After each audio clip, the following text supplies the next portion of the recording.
Hello, this is the TradeSight Forex Market Preview and International Economic Data Roadmap for the week beginning Sunday, April 19th, 2015, and ending Friday the 24th. We are past tax day here in the US and right in the middle of core earnings season.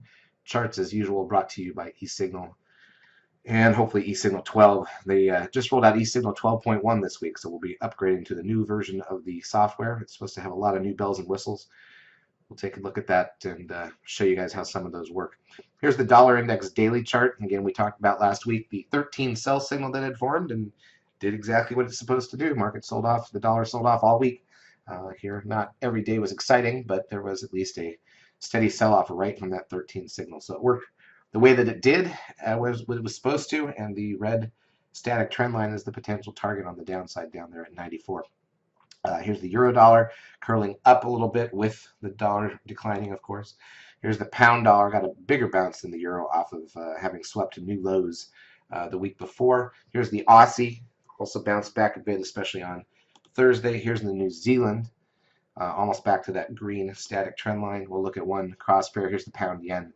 Not too much there of major excitement. In terms of any new patterns or sell signals on the daily charts, there's really nothing to look at. The big thing is that we are obviously under pressure on the dollar index because of the major signal there. So here's 30-minute bars on the euro dollar, so you can see the week range from high to low of the week was 320, which is okay, 320 pips. Here's the pound dollar, where we had about 550 pips and made some reasonable money on the pound this week. By the way, the euro, let's look at it one more time.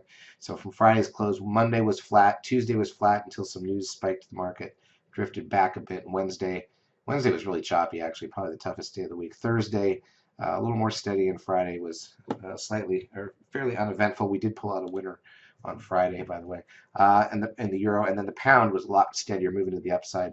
We had a couple of nice winners there, so it was a good, decent week for us overall in Forex. We just got through it. Options expiration on Friday. So we can start just looking forward at the rest of April. Here's a look at the calendar for the week ahead. Let's see what we can roadmap out here. So Sunday, we got the IMF meetings, New Zealand's CPI, the UK's Rightmove HPI, Japan's tertiary industry activity. Monday, German PPI, Australia's monetary meeting, policy meeting minutes from their last meeting at night. That's it. There's no U.S. data on Monday or Tuesday even. On Tuesday, Europe's zoo economic sentiment, along with Germany's, of the same. 30-year bond auction out of the UK. Wholesale inventories out of Canada. Annual budget release out of Canada. Japan's trade balance Tuesday night. CPI out of Australia, and the CB leading index out of China. So we've gotten all the way to Wednesday with really nothing major. Then going into Wednesday, we've got official bank rate votes out of the UK. Zoo economic expectations out of Switzerland, Europe's Italian retail sales. We've got the housing price index here in the U.S., consumer confidence out of Europe, existing home sales here in the U.S. Crude oil inventories is the weekly number here in the U.S. Visitor arrivals out of New Zealand Wednesday night. Minor Australian number. Flash manufacturing PMI out of Japan.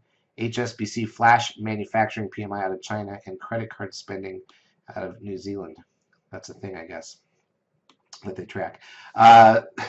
Switzerland's trade balance Thursday night. We've got the manufacturing and services flash PMI data out of Europe, Spain, Germany, and France. Retail sales out of the UK. Public sector net borrowing out of the UK.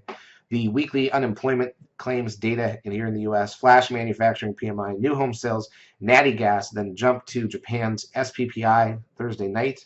That is it going into Friday. All industries activity out of Japan, German IFO business climate, Eurogroup meetings, durable goods here in the U.S. in the morning, and that is about it. We do not have any of our major big three this week. We don't have the any Fed announcement, and we don't have any first look at gross domestic product. That should be coming up next week, the following week, for the first quarter. So this is just a straightforward trading week. There's no banks doing their rate announcements. We have just regular news. It'd be interesting to see if that makes this more or less exciting when people don't have to wait for the next big news release and then spike on that news. But there's nothing here to take us to half size, and hopefully we just get a very clean trading week. That would be nice. We'll be in the lab as usual, trying to help you make money. making the trade calls. You can take a trial of our services if you haven't. If you do find these videos useful, please like us on YouTube and have a great weekend, and we'll see you trading.